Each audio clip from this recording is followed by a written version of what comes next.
નમસ્કાર મિત્રો, તો 22 જાન્યુઆરી અયોધ્યામાં શ્રી રામ ભગવાન આપણા મૂર્તિ પ્રતિષ્ઠા થઈ, જે નિમિત્તે આખા વિશ્વમાં ઉલ્લાસથી ઘરે ઘરે મિત્રો ઉત્સવ મનાવવામાં આવ્યો. દિવાળી જેવો માહોલ કરવામાં આવ્યો. તો તે નિમિત્તે અહીંયા સાળંગપુરમાં ખૂબ જ ઉત્સાહથી આ ઉત્સવને મનાવવામાં આવ્યો. જેવું કે અહીંયા જોતાં જ એવું લાગે કે અહીંયા મિની અયોધ્યા બની ગયું હોય આખું સાળંગપુર, તેવો અહીંયા ઉત્સવ મનાવવામાં આવ્યો. તો ફ્રેન્ડ્સ, તમને જે અહીંયા ઉત્સવ મનાવવામાં આવ્યો તે આજના આ વિડીયોમાં સંપૂર્ણ દેખાડીશ, માટે વિડીયોને એન્ડ સુધી દેજો. રાતનું ડેકોરેશન તથા અહીંયા દિવસનું અહીંયા રંગોળી તથા અહીંયા ખૂબ જ ઉત્સાહથી અહીંયા ઉત્સવ મનાવ્યા તે બધી જ અહીંયા આજના વિડીયોમાં તમને દેખાડીશ. તો વિડીયોમાં બને રહેજો. નમસ્કાર મિત્રો, તો મારી યુટ્યુબ ચેનલમાં તમારું હાર્દિક સ્વાગત છે. તો ફ્રેન્ડ્સ, આજે તમને હું સાળંગપુર ખાતે આવેલું કષ્ટભજન દેવ વિશ્વવિખ્યાત પ્રખ્ય મંદિરના તમને આજે શ્રી કષ્ટભજનના દર્શન કરાવીશ. સાથે અહીંયા 22 જાન્યુઆરીએ અયોધ્યામાં શ્રી રામ ભગવાનની મૂર્તિની પ્રાણ પ્રતિષ્ઠા થઈ, તે નિમિત્તે અહીંયા સાળંગપુરમાં ખૂબ જ ઉત્સાહ ઉલ્લાસથી અહીંયા ઉજવવામાં આવ્યો ઉત્સવ. તો આખા સાળંગપુરમાં ભગવો લહેરાયો હોય તેવી અનોખી ઝાંખી જોવા મળી. જેમ કે અહીંયા ખૂબ જ મોટી એવી અહીંયા રંગોળી પણ પૂરવામાં આવી, જોઈ શકો છો વિડીયોમાં. અને અહીંયા LED લાઈવ દ્વારા પ્રસારિત અહીંયા સમગ્ર અયોધ્યાનું લાઈવ પ્રસારણ અહીંયા LED દ્વારા તમામ લોકોને દર્શનાર્થીઓને અહીંયા કરવામાં આવ્યું હતું. તો ફ્રેન્ડ્સ, સૌપ્રથમ તમને અહીંયા શ્રી કષ્ટભજન દેવના દર્શન કરાવીશ, જ્યાં અદ્ભુત શણગાર કષ્ટભજન દેવને શણગારવામાં આવ્યો. મિની અયોધ્યા જેવું અહીંયા આ કષ્ટભજન દેવના મંદિરમાં શણગારવામાં આવ્યું. તો ફ્રેન્ડ્સ, તમને સૌપ્રથમ અહીંયા શ્રી કષ્ટભજન દેવના દર્શન કરાવીશ.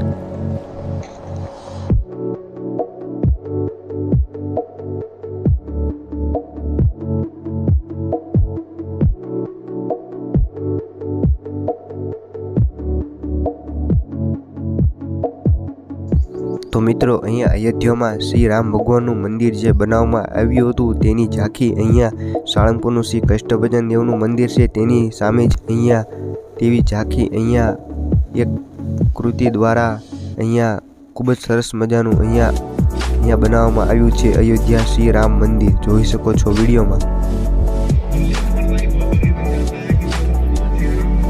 તો મિત્રો, 22 જાન્યુઆરીએ જે અહીંયા અયોધ્યામાં શ્રી રામ ભગવાનની મૂર્તિની પ્રાણ પ્રતિષ્ઠા થઈ, તેનું લાઈવ પ્રસારણ અહીંયા લોકોના જે દર્શનાર્થીઓ હોય તેના માટે અહીંયા લાઈવ દર્શન જે જોઈ શકે તેના માટે અલગ અલગ ઠેકાણે અહીંયા LED મૂકવામાં પણ આવી હતી, જે લોકો અહીંયા લાઈવ પ્રસારણ જોઈ શકે તેવી રીતે અહીંયા સારી એવી વ્યવસ્થા પણ કરવામાં આવી હતી.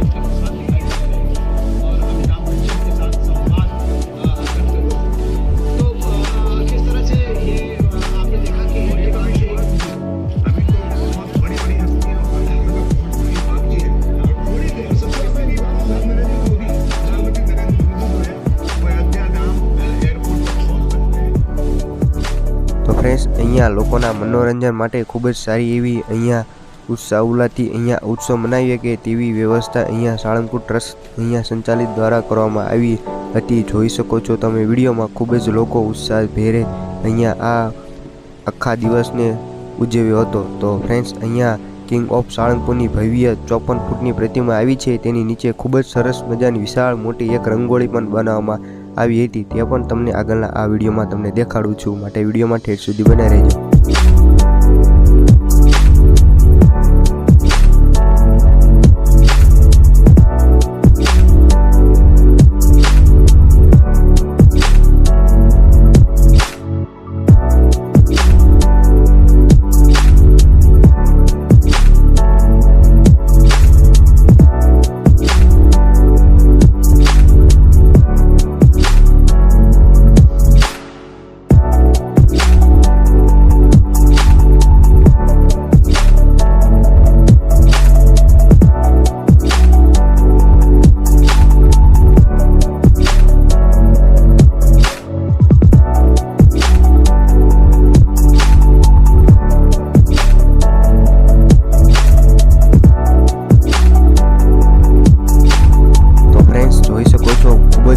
મોટી અહીંયા આ રંગોળી કિંગ ઓફ સાળંગપુરની જે ભવ્ય પ્રતિમા આવેલી છે તેની નીચે અહીંયા બનાવવામાં આવી હતી.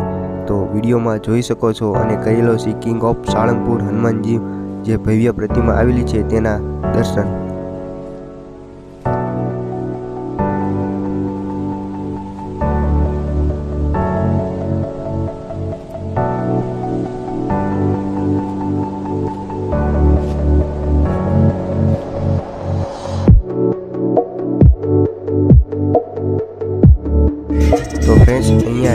સાઉન્ડ દ્વારા અહીંયા લોકોને અહીંયા ઉત્સવ મનાવવા માટે આખો દિવસ લાઈવ ડીજે ચાલુ રાખીને ખૂબ જ લોકો નાચી રહ્યા હતા. આપણા રામલલ્લા અહીંયા અયોધ્યામાં બિરાજમાન થયા તે નિમિત્તે અહીંયા આખો દિવસ ડીજેના તાલે લોકો અહીંયા રૂમ જમ્યા હતા.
તો ફ્રેન્ડ્સ, તમે જોઈ શકો છો આ છે રાતનો નજારો. અહીંયા સાળંગપુરમાં 22 જાન્યુઆરી ખૂબ જ સરસ મજાનું મંદિરને લાઇટિંગ દ્વારા અહીંયા લાઇટ શો પણ કરવામાં આવ્યું હતું લોકોના દર્શન માટે. અહીંયા લોકોને જોવા માટે અહીંયા ખૂબ જ સરસ મજાનું લાઇટિંગ શો પણ અહીંયા દર્શાવવામાં આવ્યું હતું. તમે વિડીયોમાં જોઈ શકો છો. અને રાતે પણ અહીંયા મોડે સુધી લોકો અહીંયા નાચી રહ્યા હતા અને આખા મંદિરના પટાંગણમાં દીવાથી ઝગમગતું આખું મંદિર કરવામાં આવ્યું હતું.